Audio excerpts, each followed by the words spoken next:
चलते हैं अपने नए सेगमेंट की ओर जिसका नाम है डेंसिटी कैलकुलेशन।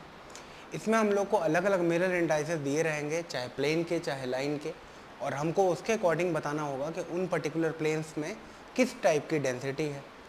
अब जो सबसे पहली डेंसिटी आती है उसको हम लोग क्या बोलते हैं, वॉल्यूमेट्रिक डेंसिटी या वॉल्यूम डेंसिटी।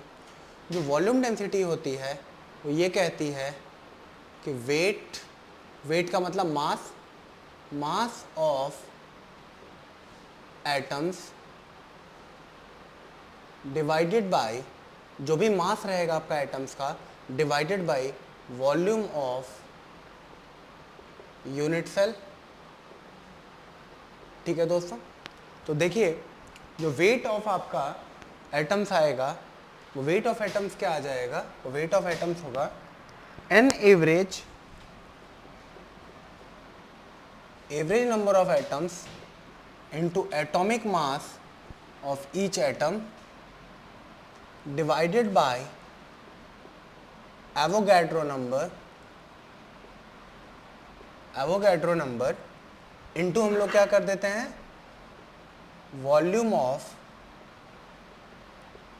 Unit cell.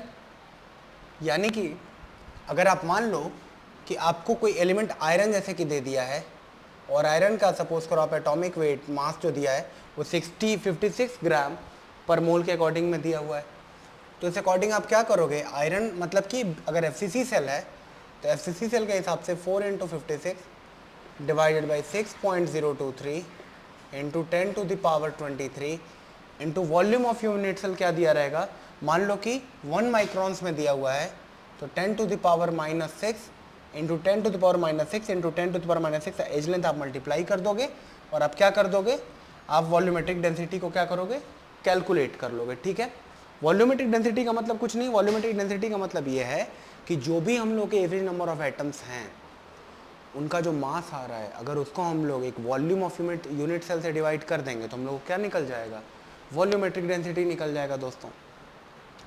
अब आइए दूसरी टाइप की डेंसिटी के ऊपर जरा फोकस करते हैं जिसका नाम है planar density.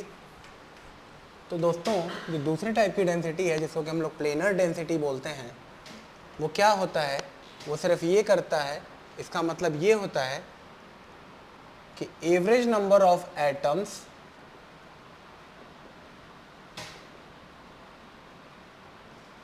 Divided by area of that plane.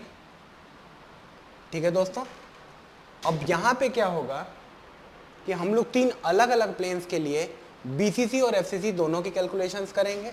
ठीक है, हम लोग लाइन डेंसिटी के बारे में भी नहीं कवर कर रहे हैं, हम लोग क्या कर रहे हैं, प्लेनर डेंसिटी के बारे में कवर कर रहे हैं। तो आइए दोस्तों देखते हैं 100 पहले कर लेते हैं। 100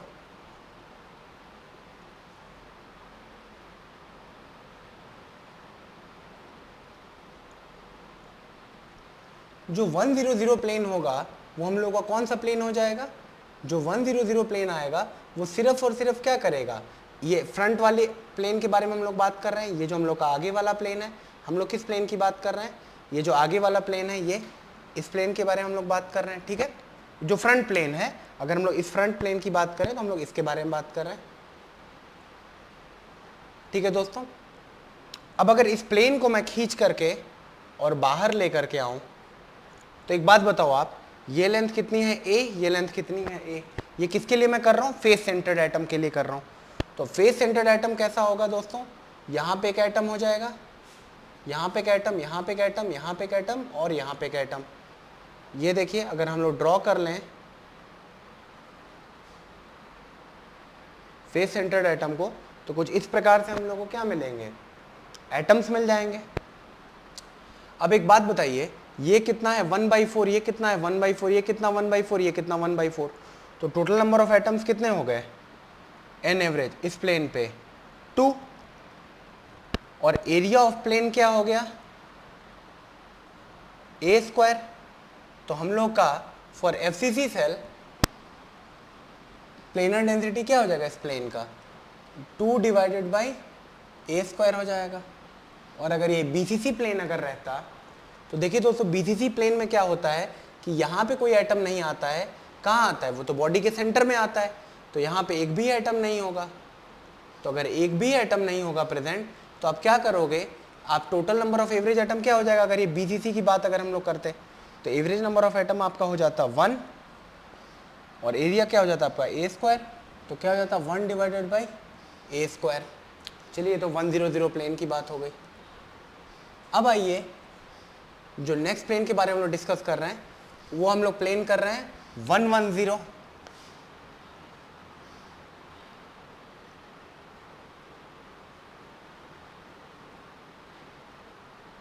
ठीक है, 110 कौन सा प्लेन होगा, 1 फिर यहां पे 1 क्या हो जाएगा, यहां से 110 प्लेन हो जाएगा। ठीक है दोस्तों, ये कौन सा प्लेन हो जाएगा, 110 हो जाएगा। अगर इस प्लेन पे फेस सेंटर्ड की अगर हम लोग बात करें, अगर ये फेस सेंटर्ड एटम हुआ तो फेस सेंटर्ड एटम में क्या होगा, यहाँ पर भी एक एटम होगा, यहाँ पर भी एक एटम होगा, यहाँ पर भी एक एटम होगा, यहाँ पर भी एक एटम होगा और यहाँ पर भी एक एटम होगा। तो total number of average atoms कितने हो जाएंगे बताइए। ये प्लेन आपका क्या हो जाएगा, ये प्लेन के बारे में आप बात करें या फिर आप इस प्लेन के बारे में बात करें। चलिए हम लोग इस प्लेन के बारे में बात करते हैं। लोअर प्लेन को अगर हम लोग हटा देते हैं, अगर हम लोग लोअर प्लेन को अगर हम लोग हटा दें, आइए हम लोग कौन से प्लेन के बारे में चर्चा करते हैं, आइए इस प्लेन के बारे में हम लोग मेनली डिस्कस करते हैं। ठीक है, अगर इस प्लेन के बारे में हम लोग डिस्कस करेंगे तो फेस सेंटर के हिसाब से आप बताइए, आधा एटम के ऊपर वाला आएगा, यहाँ पे आएगा, यहाँ वाला एटम आएगा, यहाँ वाला एटम आएगा, यहाँ वाला एटम आएगा, यहाँ वाला एटम आएगा, और बताइए यहाँ वाला फेस सेंटर्ड का एटम आ जाएगा। तो देखिए हाफ एटम यहाँ का आ गया, हाफ एटम यहाँ पे आया, यहाँ पे एक कॉर्नर पे एटम है, यहाँ पे एक कॉर्नर पे एटम है, यहाँ पे एक कॉर्नर पे एटम है, और कहाँ पे एटम है, यहाँ पे एक एटम है। ठीक है, यहाँ तो कोई एटम प्रेजेंट नहीं होगा और यहाँ कोई एटम प्रेजेंट नहीं होगा। तो टोटल नंबर ऑफ एटम्स कितने हो गए, 1/4 इंटू 4, 1/4 इंटू कितने आ जाएंगे, 4 आ जाएंगे। ठीक है, 1/4 इंटू कितने एटम्स, 4 एटम्स। तो 1 2 3 4 यानी कि 1 एटम, और हाफ हाफ कितने atom, 2 atom. Total atom an average कितना हो गया इसका, 2, और ये वैल्यू कितनी है a√2 और ये कितना a, तो एन एवरेज क्या हो जाएगा 110 का 2 एटम्स डिवाइडेड बाई a²√2। ठीक है, और अगर बीसीसी सेल के बारे में अगर हम लोग बात करें सेम प्लेन के लिए, तो देखिए बीसीसी आइटम के अंदर क्या होगा, बीसीसी सेल के अंदर क्या होगा, बीसीसी सेल के अंदर हो जाएगा, हम लोग अगर बॉडी सेंटर की बात करें और इस वाले प्लेन की बात करें, तो देखिए बॉडी सेंटर में क्या होगा, यहाँ पर एक एटम, यहाँ पर एक एटम, यहाँ पर एक एटम, यहाँ पर एक एटम, और सेंटर का एटम क्या आ जाएगा, पूरा का पूरा आ जाएगा। तो सेंटर का एटम अगर पूरा का पूरा अगर आ गया तो देखिए क्या हो जाएगा, यहाँ पे हो जाएगा आपका 1/4 इंटू कितने एटम्स, 4। तो कितना हो गया 1/4 इंटू 4 का मतलब 1 और +1, 2 डिवाइडेड बाई a²√2 हो जाएगा। ठीक है दोस्तों, अब चलिए 111 प्लेन के बारे में बात कर लेते हैं। तो 111 प्लेन के अंदर आपको एक एक्सेप्शन आएगा जो कि मैं आपको बताऊंगा। 111 प्लेन देखिए कैसे होगा, पहले तो आप प्लेन बना लीजिए।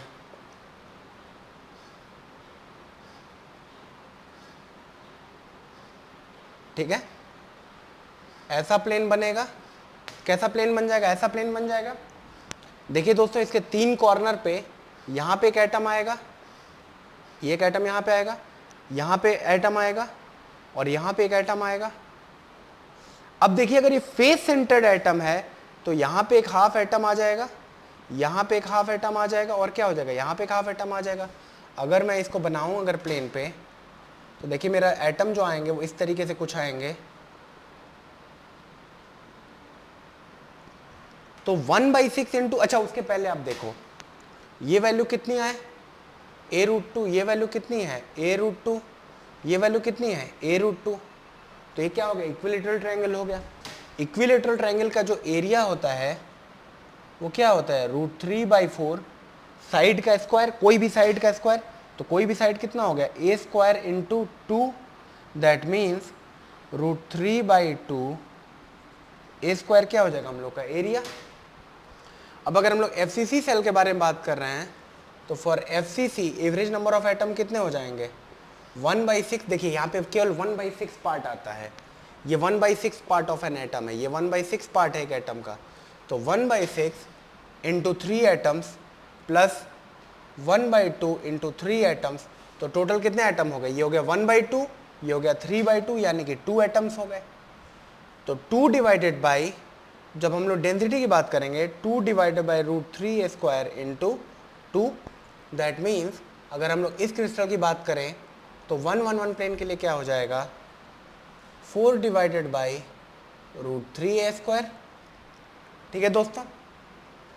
अब दोस्तों अगर हम लोग क्या करें, अब अगर हम लोग फेस सेंटर्ड की जगह पे बॉडी सेंटर्ड एटम के बारे में अगर बात करें, बॉडी सेंटर्ड एटम की अगर बात करें, तो देखिए उसके तो फेस पे तो कोई एटम नहीं होता है, उसके फेस पर क्या होता है? कोई एटम नहीं प्रेजेंट होता है। कहाँ पे होता है? केवल कॉर्नर्स पे प्रेजेंट होता है। ठीक है, और कहाँ पे होता है? बॉडी के इनसाइड में होता है। बीसीसी क्रिस्टल के अंदर हम लोग को एक चीज़ ध्यान देना है कि बीसीसी क्रिस्टल जो होता है वो क्या करता है? BCC crystal does not contain, BCC crystal of plane 111, BCC crystal of plane 111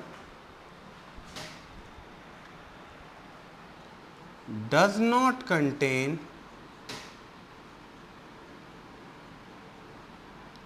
body centered atom। देखिए बहुत ही दिलचस्प बात है, और ये आपको याद रखना है कि जो बॉडी के सेंटर वाला एटम होता है वो क्या होता है? वो इस प्लेन पे नहीं आ पाता है, does not contain body centred atoms. तो एक बात बताओ दोस्तों, टोटल एटम्स कितने आ गए? 1/6 1/6 1/6 इंटू कितने? 3, तो एन एवरेज कितना हो गया बीसीसी क्रिस्टल का? 2। ठीक है, 2। और एरिया कितना होता है? √3/2a²।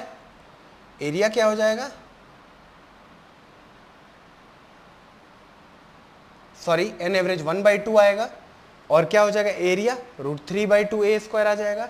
तो यहाँ से हम लोग क्या करेंगे? अगर इसको डिवाइड कर देंगे तो ये आ जाएगा 1 डिवाइडेड बाई √3a²। तो हम लोग को एक चीज़ समझ में आया यहाँ से कि अगर आपसे एग्जाम में डायरेक्ट अगर पूछा जाए तो आप ये बता देना, फॉर 110 जो प्लेनर डेंसिटी होती है वो दोनों की इक्वल होती है, और बाकी किसी भी दोनों प्लेन के लिए क्या रहेगा?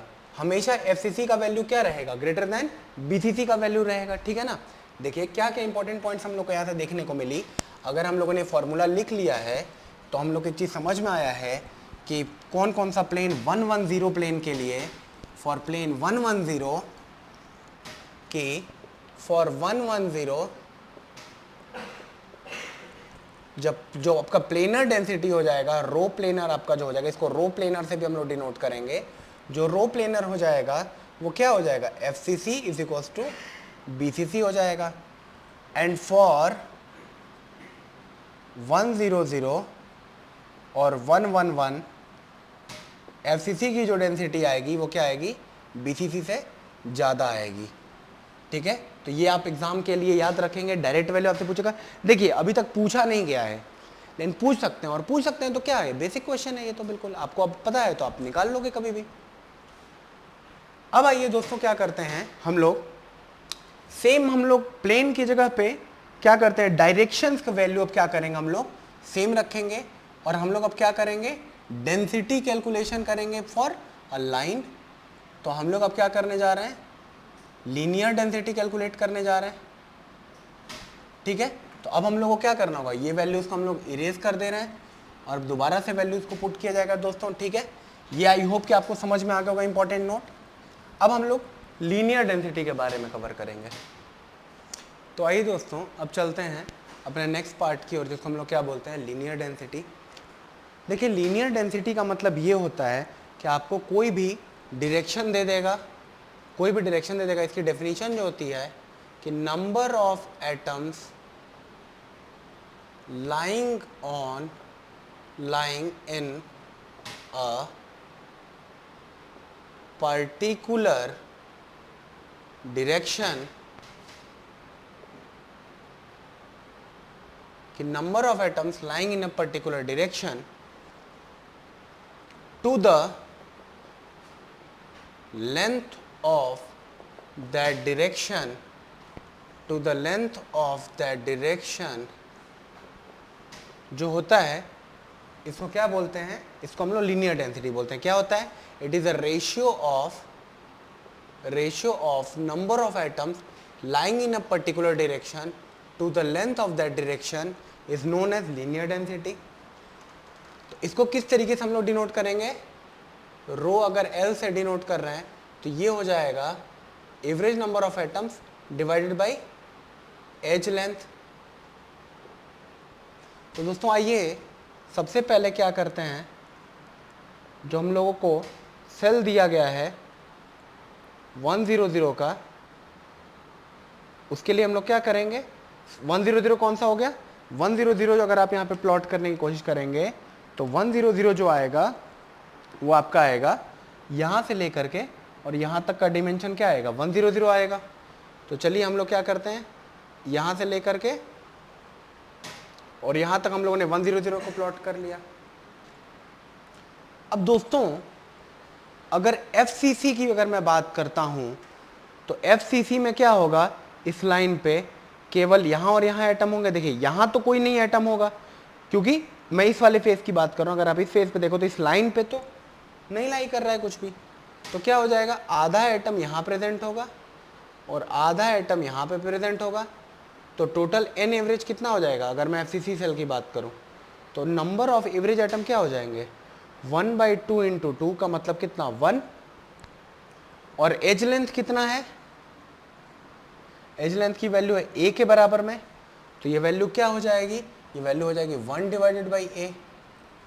ठीक है, सिमिलरली इसी वाले सेल के लिए अगर हम लोग बॉडी सेंटर्ड एटम की भी बात करें तो बॉडी सेंटर्ड का तो एटम अंदर पे आ रहा है, वो तो इस पे आ नहीं रहा है, तो उसके लिए भी क्या होगा, सेम टाइप का डायग्राम बनेगा और सेम वैल्यूज आ जाएंगी। तो क्या हो जाएगा, तो फिर इस केस में क्या हो जाएगा, 1 डिवाइडेड बाई a हो जाएगा क्या, आपका लीनियर डेंसिटी। अब दोस्तों आते हैं दूसरे प्लेन के ऊपर जो क्या है 110।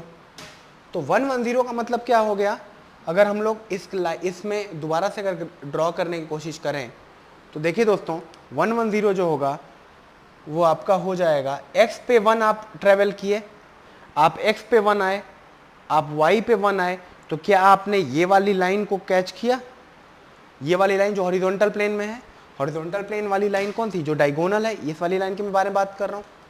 तो दोस्तों अगर उस वाले लाइन की बात करें यानी डायगोनल की अगर हम लोग बात करें तो डायगोनल अगर मान लो आप यहाँ से यहाँ तक का आपका डायगोनल हो गया, ये इसकी वैल्यू अगर a है दोस्तों और इसकी वैल्यू a है तो ये क्या हो जाएगा a√2।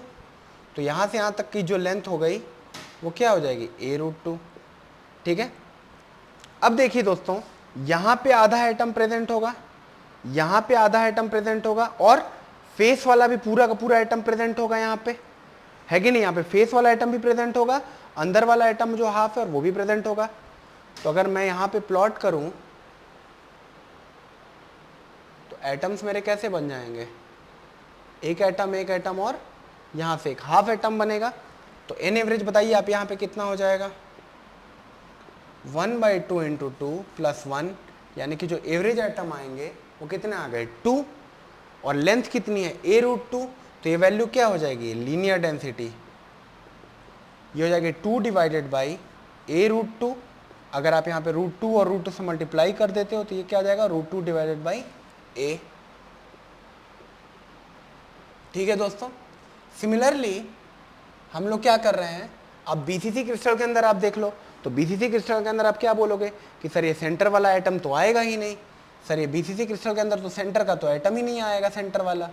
तो अगर सेंटर वाला ही एटम नहीं आ रहा है दोस्तों तो हम लोगों ने क्या किया, अगर सेंटर वाला एटम नहीं आ रहा है BCC क्रिस्टल के अंदर दोस्तों तो टच भी नहीं कर रहा है, और एवरेज नंबर ऑफ एटम क्या हो जाएंगे उस कंडीशन में, 1/2 into 2 is equal to how much 1, और क्या हो जाएगा वैल्यू 1 डिवाइडेड बाई a√2।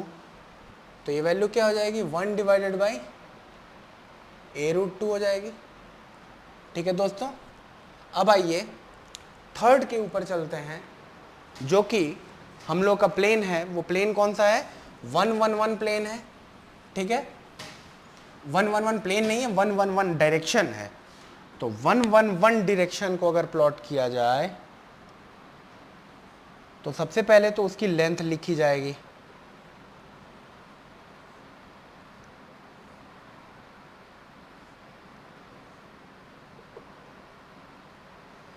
देखिए 1 1 1 प्लेन को अगर आप प्लॉट करेंगे तो x पे 1, y पे 1 और कहाँ पे z पे 1। तो आप एक्चुअली में गए कहाँ से कहाँ तक? आप बोले कि सर मैं ओरिजिन से लेकर के बॉडी के सेंटर को टच करते हुए ये 0 0 0 से मैं 1 1 1 तक गया हूँ। ठीक है दोस्तों, आप 0 0 0 से 1 1 1 तक गए हो। अब अगर आप बॉडी सेंटर्ड एटम, अरे फेस सेंटर्ड एटम की बात करोगे तो देखो दोस्तों क्या होगा, यहाँ पे केवल हाफ एटम आएगा, यहाँ पे केवल हाफ एटम आएगा फेस सेंटर्ड के लिए। आप बोलोगे हाँ सर बात तो बिल्कुल सही है। अगर हाफ एटम आएगा, अच्छा बताओ कोई फेस का एटम आ रहा है? तो बोलोगे नहीं सर कोई फेस का एटम नहीं आ रहा है। तो क्या हो जाएगा, हाफ एटम यहाँ आ जाएगा, हाफ एटम यहाँ पे आ जाएगा और लेंथ जो हो जाएगा वो कितना हो जाएगा? देखो a फिर a, तो a और a का कितना हो गया? a√2 और a√2 और a तो कितना हो गया? a√3। तो ये वैल्यू आ गया फेस सेंटर्ड के लिए 1 डिवाइडेड बाई a√3। और जब बॉडी सेंटर्ड एटम की हम लोग बात करेंगे तो दोस्तों क्या होगा बॉडी सेंटर में, कि बॉडी वाला एटम क्या होता है, इस डायरेक्शन में आता है। तो अगर बॉडी वाला एटम भी अगर हम लोगों ने क्या किया, यहाँ पे इंक्लूड कर दिया, तो एन एवरेज अब बताओ कितना हो गया यहाँ पे? इस कंडीशन में एन एवरेज हो गया 1/2 इंटू 2 प्लस 1, इसका मतलब 2। तो यानी कि क्या हो गया, 2 डिवाइडेड बाई a√3 आ गया। तो आप बोलोगे कि सर किसी भी मिलर प्लेन के लिए, किसी भी मिलर प्लेन के लिए बीसीसी की वैल्यू एफसीसी से ज्यादा नहीं होती है, इक्वल हो सकती है फॉर 1 1 0।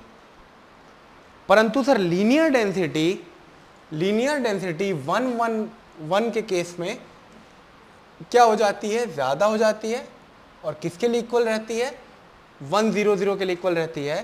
तो हम लोग को फाइनली समझ में आ गया है और यहाँ पे हम लोग का क्रिस्टलोग्राफी वाला जो टॉपिक है वो एक तरीके से कवर हो गया है।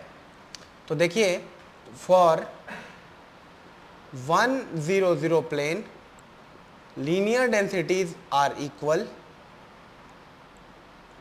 ठीक है, फॉर 1 1 0 लीनियर डेंसिटी ऑफ क्या हो गया, FCC is greater than BCC. और दोस्तों फॉर 1 1 1 प्लेन क्या हो गया, linear density of BCC is greater than FCC. और ये बहुत ही इंपॉर्टेंट पॉइंट है दोस्तों, ये पॉइंट क्या है, बहुत इंपॉर्टेंट पॉइंट है और हम लोग को याद करके रखना है इन वैल्यूज़ को।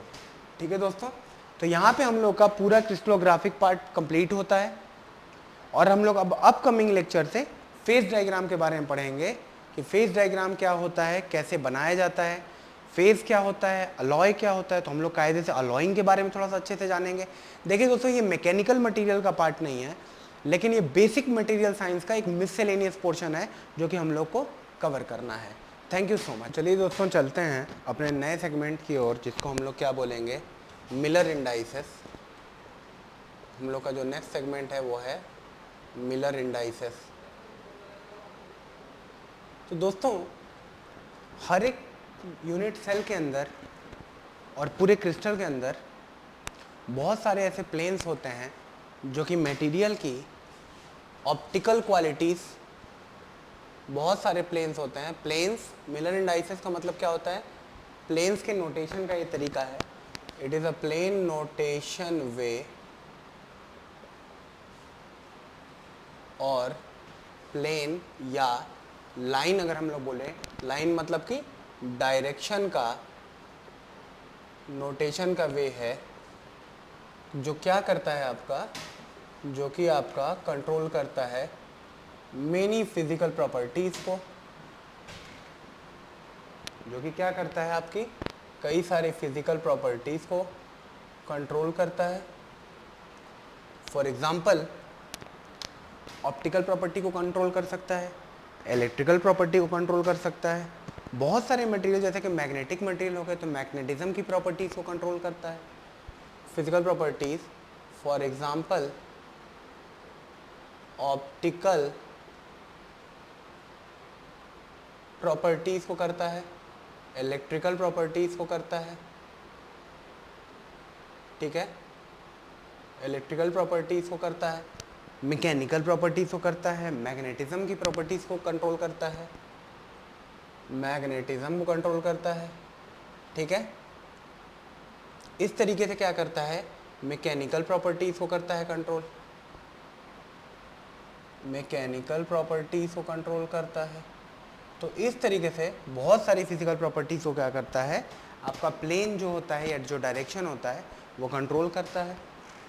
अगर देखिए, अगर आपका वो प्लेन है, तो हम लोगों ने लिख लिया ऑप्टिकल, इसकी अब कोई ज़रूरत नहीं है। अगर वो हमारा प्लेन है तो उसको हम लोग स्मॉल ब्रैकेट से डिनोट करते हैं, और अगर वो हमारी डायरेक्शन है तो उसको हम लोग बड़े ब्रैकेट से डिनोट करते हैं, ठीक है दोस्तों। अब देखिए, जो इसके लिखने का तरीका होता है, पहले हम लोग क्या कर रहे हैं, मिलर इंडाइसेस फॉर प्लेन्स पढ़ेंगे। और दोस्तों ये बहुत ही आसान तरीका होता है। देखिए होता क्या है, सबसे पहले तो मैं एक प्लेन बना देता हूं आपके सामने,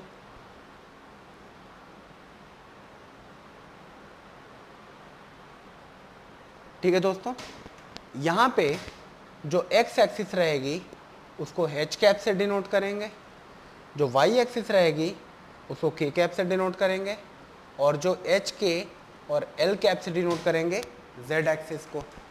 तो सबसे पहला जो हम लोग का लिखने का तरीका होता है, सपोज करिए कि मैं आपको इस प्लेन के बारे में बोलता हूँ, ठीक है। मैं आपको कौन से प्लेन के बारे में मिलर इंडाइसेस निकालने को बोल रहा हूँ, मैं आपको इस प्लेन का मिलर इंडाइस निकालने के लिए अगर बोलता हूँ, इस प्लेन का मिलर इंडाइस देखिए कैसे निकालते हैं। सबसे पहले हम लोग क्या करते हैं, ओरिजिन डिफाइन करते हैं, एच कैप, के कैप, एल कैप, ठीक है। सबसे पहला काम होगा ओरिजिन डिसाइड करने का। दूसरा काम जो होता है वो होता है इंटरसेप्ट डिसाइड करने का। तीसरा काम जो होता है वो होता है उसको रेसिप्रोकल लेने का। अभी आपको एक एग्जांपल में बताऊंगा, आपको सब क्लियर हो जाएगा, रेसिप्रोकल डिसाइड करने का। और जो चौथा होता है वो क्या होता है, उसको होल नंबर में मिलर इंडाइस को लिखने का। तो इस प्लेन का ओरिजिन जो था वो तो देखिए हम लोग क्या कर रहे हैं, इसी को ओरिजिन मान ले रहे हैं। तो ओरिजिन हम लोग का हो गया 0 0 0। अब इस प्लेन ने क्या किया है कि देखिए, अगर प्लेन जो है वो किसी एक्सिस को 0 पे टच कर रहा है, अगर ये देखिए, अगर के एक्सिस को ये 0 पे टच कर रहा है, तो उसका इंटरसेप्ट जो होगा, हम लोग ये मान के चलेंगे कि इनफाइनाइट पे कहीं पे हो रहा होगा। उसको 0 इंटरसेप्ट नहीं देते, उसको इनफाइनाइट इंटरसेप्ट देते हैं। फॉर एग्जाम्पल, अगर मैं इस प्लेन की बात करता तो दोस्तों ये प्लेन क्या हो जाता मेरा, ये एक्स एक्सिस से क्या हो जाता, पैरेलल हो जाता। एक्स एक्सिस से पैरेलल हो जाता तो क्या हो जाता, इसका इंटरसेप्ट में इनफाइनाइट लिखता। चलिए ये पहले इंटरसेप्ट हम लोग देख लेते हैं। तो जो इस प्लेन का इंटरसेप्ट होगा, जो मैंने ग्रीन रंग से हैच किया है, इसने हैच एक्सिस को क्या करते हैं कि इस डायमेंशन, ये पूरा डायमेंशन 1 है अभी, ये पूरा डायमेंशन अभी 1 है, ये पूरा यूनिट सेल है। तो मैंने इंटरसेप्ट कर दिए h पे 1, k पे इनफाइनाइट, l पे 1। अब मेरा काम होगा इसका रेसिप्रोकल लेना।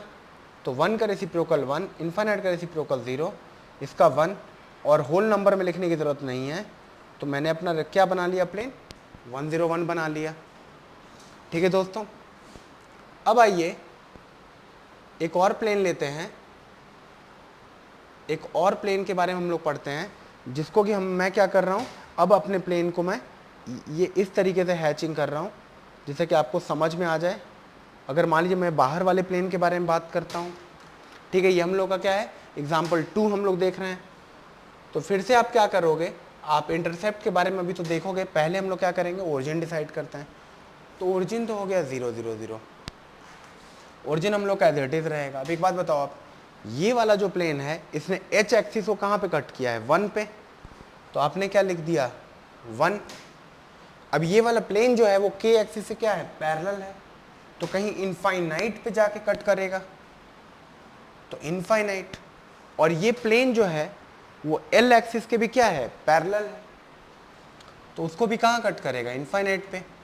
अगर मैं रेसिप्रोकल ले लूँ तो 1 0 0, तो जो मेरा प्लेन का मिलर इंडाइस आएगा वो क्या आ जाएगा, 1 0 0, इसी तरीके से मैं चाहता हूं कि आप इस प्लेन का करके मुझको बताएं। अगर मैं इस प्लेन का मिलर एंड डाइस निकालने की कोशिश कर रहा हूं तो दोस्तों आप क्या बोलेंगे कि सर सबसे पहले तो आप ओरिजिन डिसाइड करवा दो, ठीक है।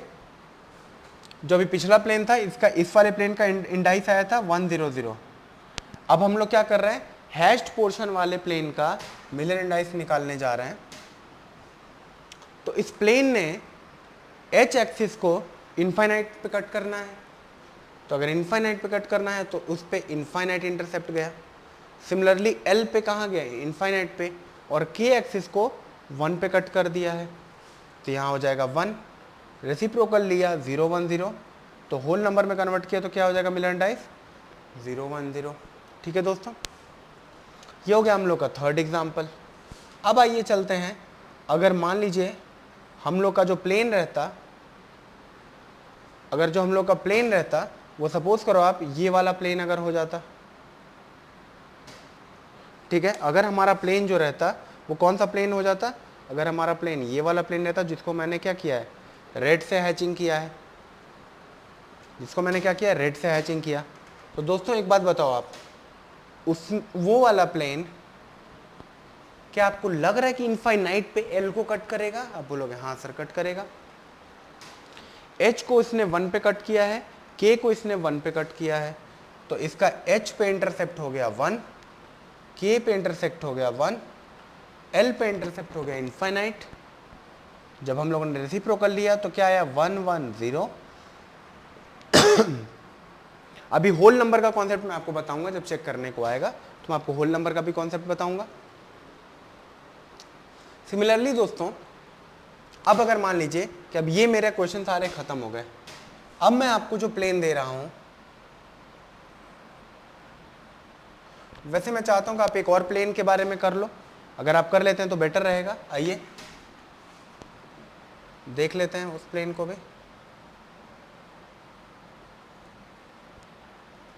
ठीक है, अब जो हमारा प्लेन है दोस्तों वो ये वाला प्लेन है। अच्छा, उस प्लेन का हम लोगों ने कर लिया है, सॉरी। अब हम लोग क्या कर रहे हैं, अब हम लोग इस प्लेन के बारे में करने जा रहे हैं। आई होप कि आपको समझ में आ गया होगा।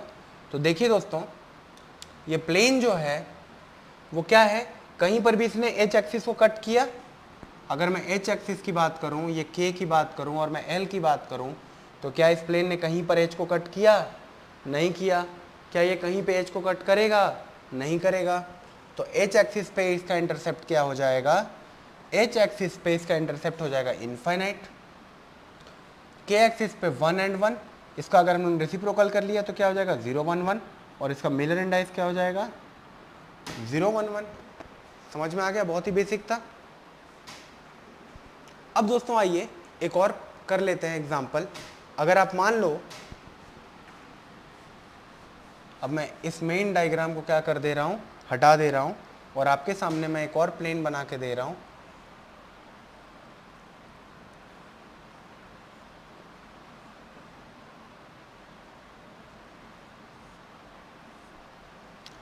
अगर मैं इस प्लेन के, जो मैं प्लेन बनाने जा रहा हूं, वो प्लेन आप ध्यान से देखो, वो प्लेन अगर मैं ये वाला प्लेन अगर बना दूं, कंसीडर करता हूं, तो आप एक बात बताओ, अगर ये एच एक्सिस है, अगर ये के एक्सिस है, और ये अगर एल एक्सिस है, तो क्या मेरा प्लेन एच को 1 पे कट कर रहा है? आप बोलोगे हाँ सर, प्लेन 1 को कट कर रहा है, तो सर 1 हो जाएगा। के को कहाँ पे कट कर रहा है? 1 पे कट कर रहा है। एल को कहाँ पे कट कर रहा है? 0 पे कट कर रहा है। तो क्या इसका इंटरसेप्ट 1 1, रेसिप्रोकल भी क्या हो जाएगा, सॉरी दोस्तों, ये 1 रहेगा, ये 1 रहेगा, रेसिप्रोकल 1। तो इसका इंडाइस क्या हो जाएगा, इसका जो मिलर इंडाइस हो जाएगा वो क्या हो जाएगा 1 1 1। अब आइए दोस्तों एक और एग्जांपल देख लेते हैं। एक और एग्जांपल जो है, अब मैं आपको थोड़ा होल नंबर का कॉन्सेप्ट बताऊंगा। ये एग्जांपल हम लोग को समझ में आ गया। अब देखिए आप होल नंबर को कैसे करते हैं।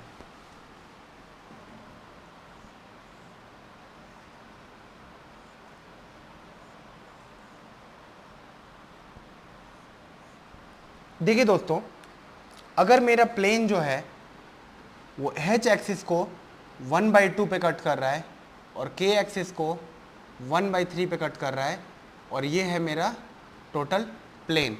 ठीक है, ठीक है ना। तो अब आप क्या करोगे, इसमें ओरिजिन तो 0 0 0 आपने डिसाइड कर दिया, h पे 1/2, k पे 1/3। अगर ओरिजिन पे टच कर रहा है उस एक्सिस को और कोई इंटरसेप्ट नहीं ले रहा है, तो मैंने आपको पहले ही बताया इन्फाइनाइट आपको लेना है। आपने रेसिप्रोकल किया 2 3 और 0, तो आपका प्लेन क्या आ जाएगा, मिलर एंड डाइस 2 3 0 आ जाएगा। अब अगर दोस्तों मान लो कि अगर इस प्लेन की जगह पे, अगर आपका इस प्लेन की जगह पे क्या किया मैंने, यहां पे 1/2 ही रहने देता मैं, और मैं क्या कर देता, z एक्सिस पे 2/3 पे कट करा देता। z एक्सिस का मतलब l एक्सिस पे, ये k एक्सिस हो गया और ये h एक्सिस हो गया। तो दोस्तों मैं क्या करता इस केस में, अभी ये वैल्यूज को फिर से हम लोग हटा देते हैं। हम लोग बहुत सारे एग्जांपल्स को देख रहे हैं और बहुत सारे एग्जांपल्स हम लोग समझ पा रहे हैं कि कैसे क्या करना होता है हम लोग को। h एक्सिस पे इंटरसेप्ट 1/2, k एक्सिस पे इंटरसेप्ट 0, अरे सॉरी इन्फाइनाइट, क्योंकि 0 इंटरसेप्ट है तो इन्फाइनाइट लिख रहे हैं हम लोग। केवल ओरिजिन के लिए ये कॉन्सेप्ट आपको याद रखना है, अगर ओरिजिन पे अगर टच किया उस एक्सिस को तो इन्फाइनाइट आप ले लो इंटरसेप्ट। और k एक्सिस पे 2/3, रेसिप्रोकल ले लो दोस्तों, 0 3/2। अब होल नंबर में कन्वर्ट करने के लिए क्या करोगे आप, 2 से इधर मल्टीप्लाई कर दोगे तो ये हो जाएगा 403, और ये क्या हो जाएगा आपका इंटरसेप्ट हो जाएगा। बस जो भी डिनोमिनेटर में हो, अगर मान लो कि ये 2/5 होता, 0 होता और ये 3/2 होता, तो दोस्तों इस केस में हम लोग क्या ले लेते हैं एलसीएम 10, 5 क्या हो जाता है ये 4, 0, 15, क्या हो जाता है हम लोग का intercept 4 0 15। It is as simple as that. ठीक है, अब आइए एक और एग्जांपल कर लेते हैं। अब जो हम लोग का एग्जांपल है वो एक छोटा सा प्लेन हम लोग बना रहे हैं, हाफ हाफ और हाफ तीनों पे। ठीक है दोस्तों, तो आप मुझको क्या बोलोगे कि सर इंटरसेप्ट है हाफ हाफ हाफ, रेसिप्रोकल है सर 2 2 2, होल नंबर में क्या आ गया 2 2 2। अच्छा दोस्तों, मित्रों, भाइयों और बहनों, जेंटलमैन एंड लेडीज, अब अगर मैं प्लेन की बात करता हूं, ये बड़ा वाला प्लेन, तो थोड़ी देर पहले मैंने आपको ग्रीन से जो मैंने डिनोट किया है, इसका इंटरसेप्ट क्या बताया था 1 1 1, और जो ब्लैक से मैंने हैचिंग किया हुआ है इसका इंटरसेप्ट क्या बताया मैंने 2 2 2। एक बात बताओ आप, 1 1 1 में और 2 2 2 प्लेन में, ये 1 1 1 प्लेन है और 2 2 2 प्लेन आपको दिख ही रहा है। इन दोनों प्लेन्स के अंदर एक बात बताओ आप कि आपका कौन सा प्लेन ज़्यादा नज़दीक है। आप क्या बोलोगे, सर इन दोनों प्लेन से मेरा 2 2 2 प्लेन ओरिजिन से ज़्यादा नज़दीक है। तो आप ये कह सकते हो कि जिसका हायर एंडाइस होगा वो क्या होगा, वो ओरिजिन से उतना ही ज़्यादा नज़दीक रहेगा in comparison to lower indices. Thank you so much. तो दोस्तों अभी तक हम लोगों ने Miller indices for planes cover किया, अलग अलग प्लेन होते हैं, और आपको एक चीज़ और समझ में आया कि जिस प्लेन का इंडाइस ज़्यादा होता है लास्ट में, वो प्लेन ओरिजिन से क्या होता है और ज़्यादा नज़दीक होता है। अब डिफरेंट प्लेन्स होंगे, डिफरेंट प्लेन्स के बीच के एंगल्स भी बनाए जा सकते हैं। प्लेन्स की कुछ प्रॉपर्टीज़ होती हैं, इंटरप्लेनर डिस्टेंस आ सकता है, जो आएगा तो हम लोग प्रॉपर्टीज़ के अंदर पढ़ेंगे। अभी हम लोग मिलर इंडाइसेस फॉर डायरेक्शन के बारे में पढ़ने जा रहे हैं। तो देखिए दोस्तों, इसके बहुत सारे तरीके होते हैं। जो हम लोग का तरीका होगा वो कैसे होगा, हम लोग क्या करेंगे, हेड का लिखेंगे, माइनस क्या कर देंगे, टेल का कर देंगे, और हम लोग को क्या मिलर इंडाइस लिखेंगे, हेड का लिखेंगे, टेल का लिखेंगे, माइनस कर देंगे, क्या निकल जाएगा, मिलर इंडाइस फॉर डायरेक्शन के बारे में हम लोग को पता लग जाएगा।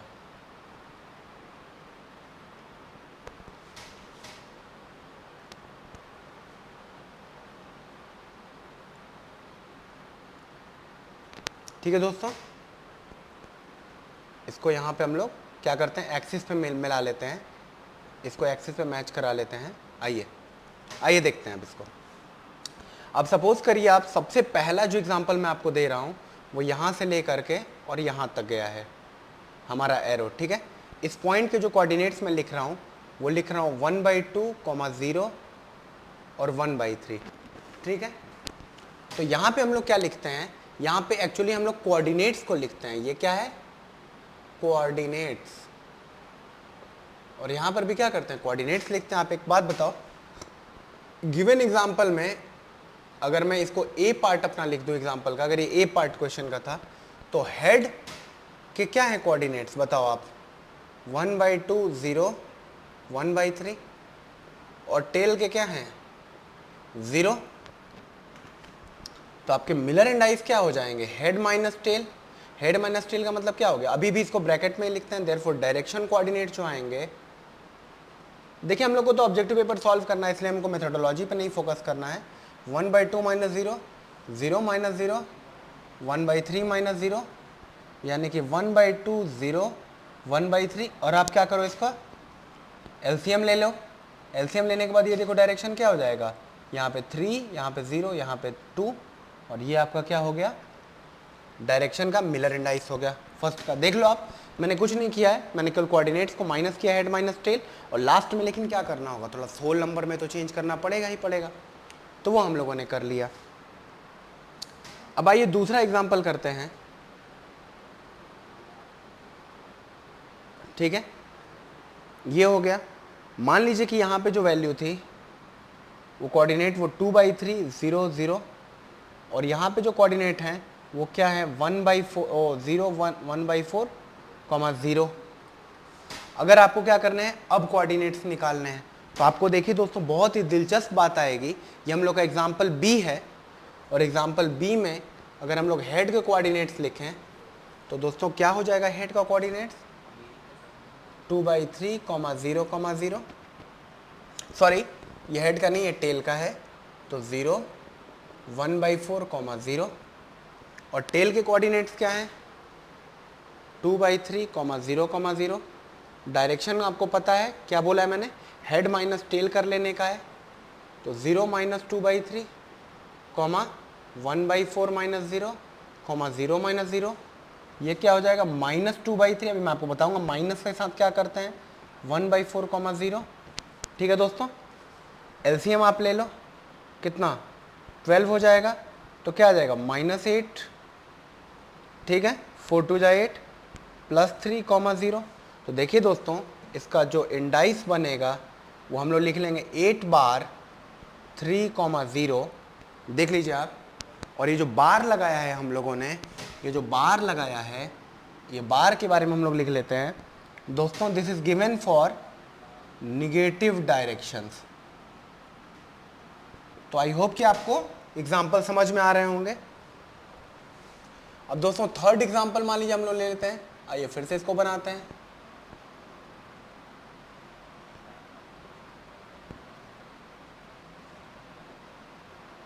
देखिए हम लोगों ने क्या किया, इस पॉइंट पे स्टार्ट किया और इस पॉइंट से लेकर के हम लोग कहाँ गए, इस पॉइंट तक मान लीजिए गए। इस पॉइंट के कोऑर्डिनेट्स क्या होंगे, 1, 0, 1, ठीक है। इस पॉइंट के कोऑर्डिनेट्स क्या होंगे, 0, 1, 0। हेड क्या हो गया, 0, 1, 0। टेल क्या हो गया, 1, 0, 1। अगर आप माइनस करोगे तो आएगा -1, 1, -1, और इसके इंडाइस देखिए क्या हो जाएंगे फाइनली। इसका जो इंडाइस हो जाएगा ये आपको किस में लिखना है, बड़े ब्रैकेट में लिखना है, और ये हो जाएगा 1 बार 1 1 बार, ठीक है दोस्तों। तो ये तो तरीका हो गया हम लोग को प्लेन का मिलर इंडाइस लिखने का तरीका समझ में आ गया हम लोग को, ठीक है। अब जो हम लोग अगली चीज़ पढ़ने जा रहे हैं वो हम लोग पढ़ने जा रहे हैं प्रॉपर्टीज ऑफ मिलर इंडाइसेस, ठीक है ना, जिसका मैथमेटिकल वे में हम लोग पढ़ेंगे, ठीक है। तो आई होप कि आपको ये पूरा एग्जाम्पल समझ में आ गया होगा डायरेक्शन का। अब हम लोग पढ़ने जा रहे हैं properties of Miller indices.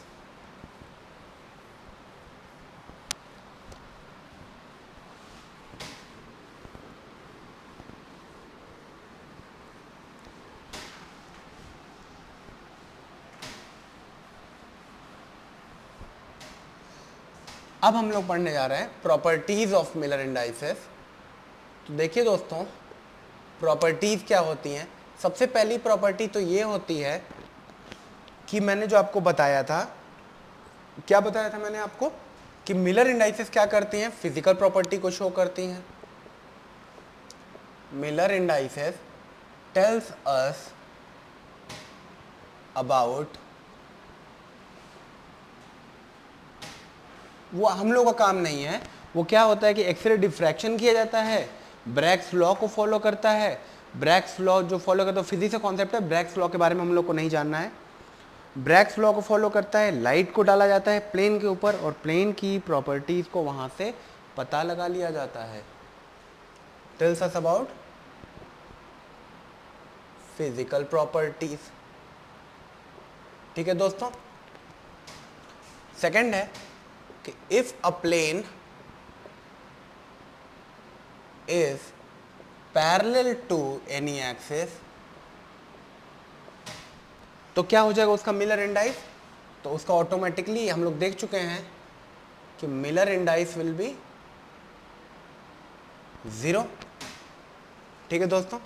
Third चीज देखिए जो इसके अंदर आती है, वो क्या आती है कि अगर angle between, if angle between two intersecting planes के बारे में देख लेते हैं. Angle between two intersecting planes, अगर दो प्लेन्स हैं, अगर एक दूसरे को क्या कर रहे हैं, इंटरसेक्ट कर रहे हैं, angle between two intersecting planes के लिए हम लोग के पास फॉर्मूला होता है. वो क्या होता है, cos theta is equals to H1H2. ये वेक्टर अगर आपने बचपन में पढ़ा है ना, तो सिंपल वेक्टर से आपका निकल जाएगा. HKLIJ आपने पढ़ा होगा, plus K1K2 plus L1L2 divided by modulus लिखना होता है हम लोग को, H1 square plus K1 square plus L1 square into H2 square plus K2 square plus L2 square. अब आप बोलोगे कि सर अगर दो प्लेन्स के बीच में 90 डिग्री का एंगल हो गया, दो प्लेन्स के बीच में 90 डिग्री का एंगल हो गया, तो सर ये वैल्यूज जो होंगी, सर इसमें cos 90 की वैल्यू क्या हो जाएगी, 0 हो जाएगी. तो सर H1H2 इफ, अगर मैं यहाँ पे लिख के दिखाऊं, अगर लिखते हैं हम लोग, इफ एंगल बिटवीन, और हम लोग इसको प्रूफ भी करेंगे, एंगल बिटवीन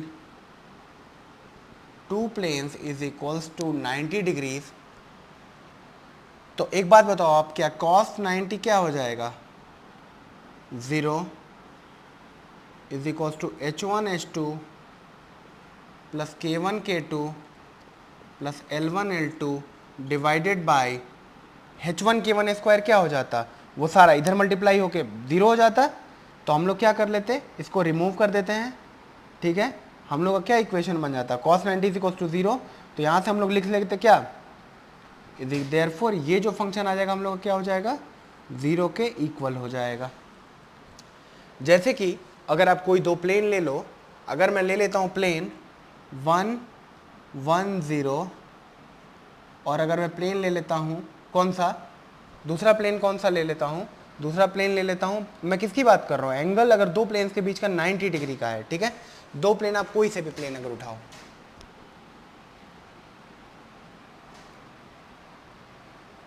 चलो अगर आप इस प्लेन की बात करो और आप इस प्लेन की बात करो, ठीक है, इस प्लेन का क्या होगा, अकॉर्डिंग वो मिलर इंडाइस क्या होगा, 101, और इस प्लेन का मिलर इंडाइस क्या होगा, ये वाला प्लेन का इंडाइस क्या होगा, 0 1 1.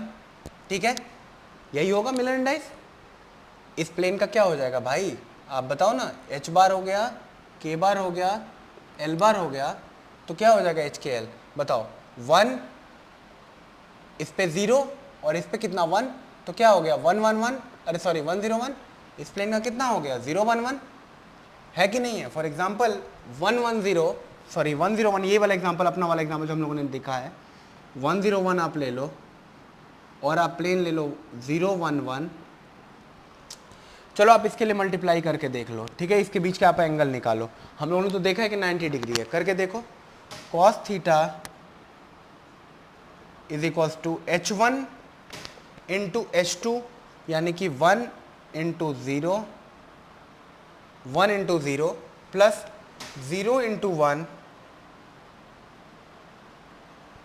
प्लस आप क्या करोगे 0 इंटू 1 और प्लस क्या हो जाएगा 1 इंटू 0 डिवाइडेड बाई क्या हो जाता आपका, सारी वैल्यूज क्या हो जाएंगी यहाँ पे, जो भी आपकी वैल्यूज आ रही हैं आप उसको यहाँ पे पुट कर लेते, तो यहाँ पे क्या आ जाता है कॉस थीटा का वैल्यू, कॉस थीटा का वैल्यू क्या आ जाता है 0, that means theta is equal to how much 90 degrees.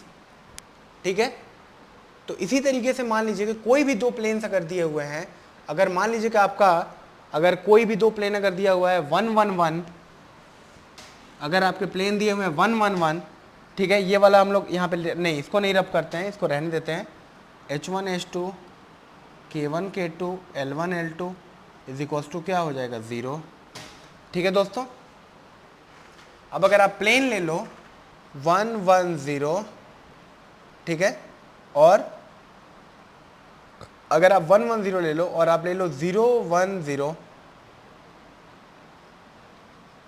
अगर आप 0 1 0 अगर आप ले रहे हो, ठीक है, तो देखिए क्या हो जाएगा इन दोनों के बीच का एंगल, इन दोनों के बीच का एंगल जो हो जाएगा वो cos थीटा हो जाएगा H1 H2 0, K1 K2 1, L1 L2 0 divided by under root this का स्क्वायर प्लस दिस का स्क्वायर कितना 2 इंटू मल्टीप्लीकेशन में बताओ भाइयों क्या होगा और बहनों, ये क्या हो जाएगा 1 हो जाएगा, अंडर रूट क्या हो जाएगा 1 हो जाएगा, तो यहाँ से क्या आ गया 1 डिवाइड बाई रूट 2।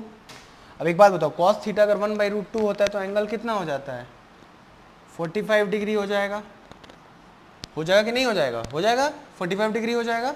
ठीक है, सिमिलरली अगर मान लो कि आपको एंगल अगर निकालना हो 1 0 1 और 0 1 1 के बीच का एंगल, तो देखो क्या हो जाता है, ये 1 इंटू 0 0 कॉस थीटा की value 1 into 0 0 0 into 1 0 1 into 1 1 divide by under root 2 into under root 2 1 divide by 2, क्या हो जाता है ये कितने डिग्री की वैल्यू आ जाती, तभी आ जाती therefore theta is equal to 60 degrees. ठीक है दोस्तों, थीटा कितना आ जाता 60 डिग्री आ गया होता। तो इस तरीके से हम लोग कभी भी दो प्लेन्स के बीच का एंगल कभी भी कैलकुलेट कर सकते हैं। अब आइए चलते हैं अपने अगले टर्म, इसी की जो प्रॉपर्टी होती है जिसको हम लोग क्या बोलते हैं इंटरप्लेनर डिस्टेंस। तो तीन प्रॉपर्टीज हम लोग को समझ में आ गई हैं, अब चौथी प्रॉपर्टी होती है जिसको हम लोग क्या बोलते हैं इंटरप्लेनर डिस्टेंस। तो इंटरप्लेनर डिस्टेंस क्या होता है, अभी थोड़ी देर पहले आपने मुझको बताया था कि सर अगर दो प्लेन्स हैं, एक प्लेन है 1 1 1 और एक प्लेन क्या है 2 2 2, तो सर दोनों प्लेन्स के अंदर प्लेन 2 2 2 जो है वो ओरिजिन से ज़्यादा नज़दीक रहता है। तो अगर मैं बात करूं इंटरप्लेनर डिस्टेंस के बारे में, तो देखो दोस्तों इसको D से डिनोट करते हैं इंटरप्लेनर डिस्टेंस को, और इसका फॉर्मूला जो होता है वो होता है h लेंथ डिवाइडेड बाई जो भी आपके इंटरसेप्ट आते हैं h1 स्क्वायर, h स्क्वायर आप लिखो इसको प्लस k स्क्वायर लिखते हैं, क्या हो रहा है h square plus k square plus l square. ठीक है, तो यहाँ पे क्या हो जाएगा देखिए दोस्तों, अगर मान लीजिए कि अगर मैं प्लेन लिख लेता हूँ 1 1 1 और अगर मैं प्लेन लिखता हूँ 2 2 2, तो इंटरप्लेनर डिस्टेंस ये बोलता है कि क्या बोलता है ये कि प्लेन which will या which is nearer to the origin will have।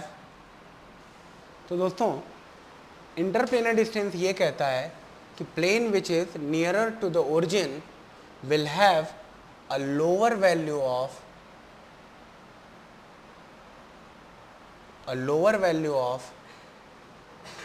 Interplanar distance. ठीक है, उनका क्या होगा लोअर वैल्यू होगा इंटरप्लेनर डिस्टेंस का।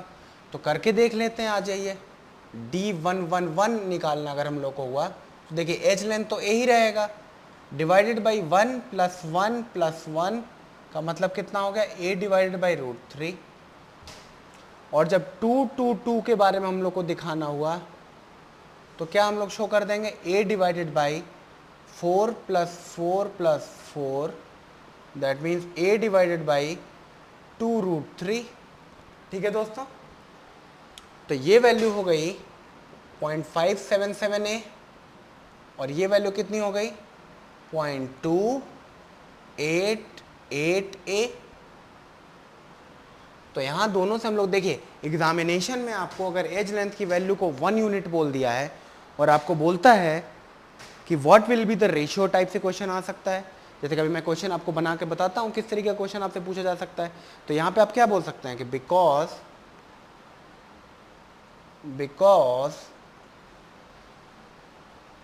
d की वैल्यू जो है d222 is less than d111, therefore plane 222 is nearer to origin than plane, क्या हो जाएगा आपका 111 से ज़्यादा नज़दीक हो जाएगा, है कि नहीं दोस्तों। अब देखिए क्वेश्चन आपसे किस तरीके का पूछा जाएगा। जो क्वेश्चन आपसे पूछा जाएगा वो ये पूछा जाएगा कि find out the ratio of, question अगर आपसे ईएससी में मान लो अगर पूछ दिया गया, find out the ratio of interplanar distance for 101 and 452। ठीक है, अगर आप मान लो इस तरीके का आपका प्रॉब्लम आया, ठीक है, तो देखिए इस तरीके के प्रॉब्लम के लिए आप क्या करोगे, पहले आप निकाल लेना D101, ये क्या हो जाएगा a डिवाइडेड बाई रूट 2। ठीक है, a डिवाइडेड बाई क्या आ जाएगा, रूट 2 आ जाएगा। रूट 2 क्यों आएगा, रूट 2 इसलिए आएगा क्योंकि ये क्या है h square plus L square क्या हो जाएगा रूट 2। और आप क्या निकाल लेना D452 निकाल देना, ये क्या हो जाता है a divided by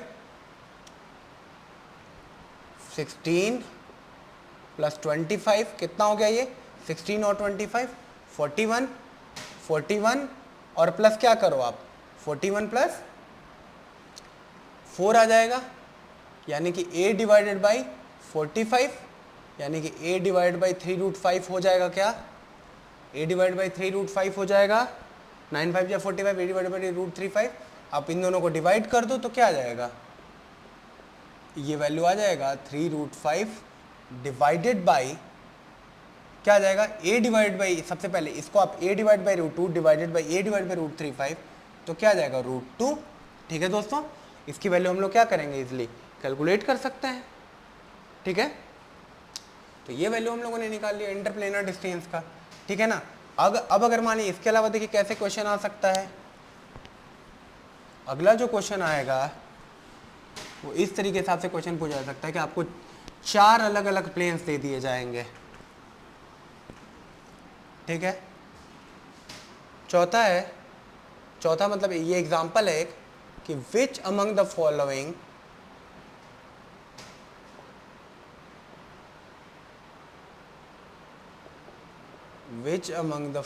plane is nearer to the origin,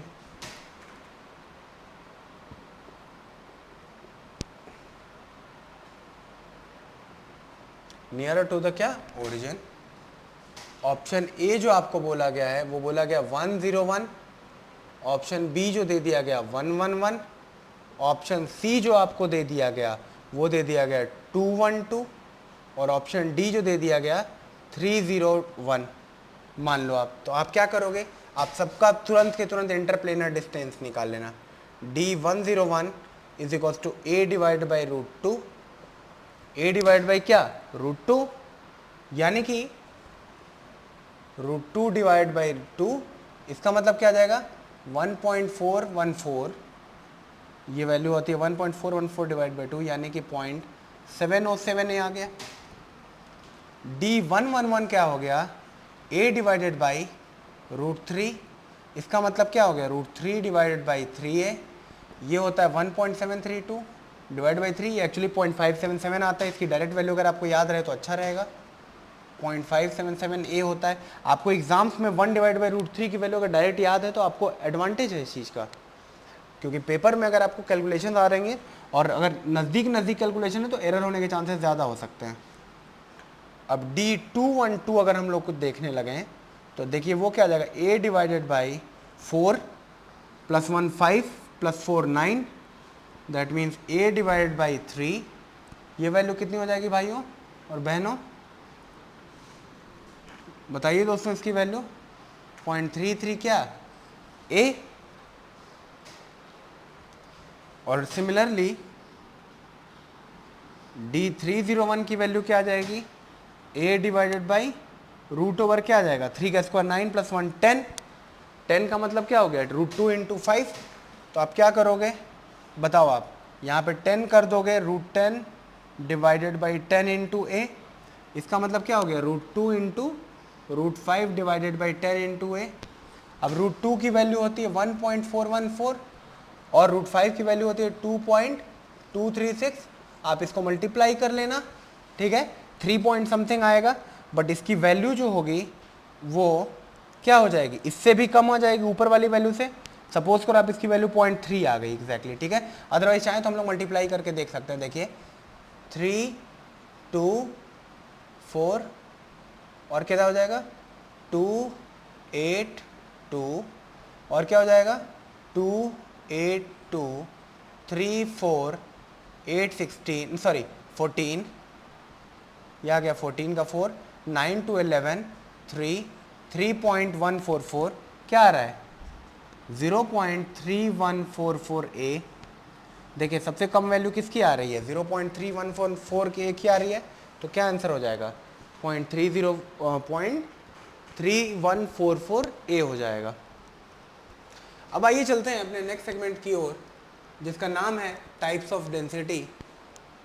तो दोस्तों किसी भी मटेरियल के अंदर कोई सा भी अगर हम लोग प्लेन की बात अगर कर रहे हों तो किसी भी प्लेन के अंदर 3 अलग अलग टाइप्स की डेंसिटीज होती हैं। वॉल्यूम की एक डेंसिटी हो सकती है, एक प्लेन की डायरेक्शन डेंसिटी हो सकती है, और एक डेंसिटी किसकी हो सकती है लाइन डेंसिटी हो सकती है। अब अगर एक लाइन की बात करें उस लाइन पे कितने एटम्स हैं, एक प्लेन की बात करें तो प्लेन पे कितने एटम्स हैं, और पूरे वॉल्यूम की बात करें तो वॉल्यूम पे कितने एटम्स हैं, इन्हीं को क्या बोलेंगे तीनों टाइप की डेंसिटी।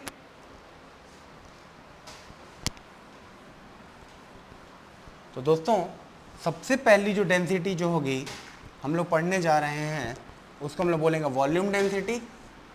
जो वेरी फर्स्ट डेंसिटी होगी वो क्या हो जाएगी वॉल्यूम डेंसिटी के बारे में थोड़ा सा हम लोग पढ़ लेते हैं।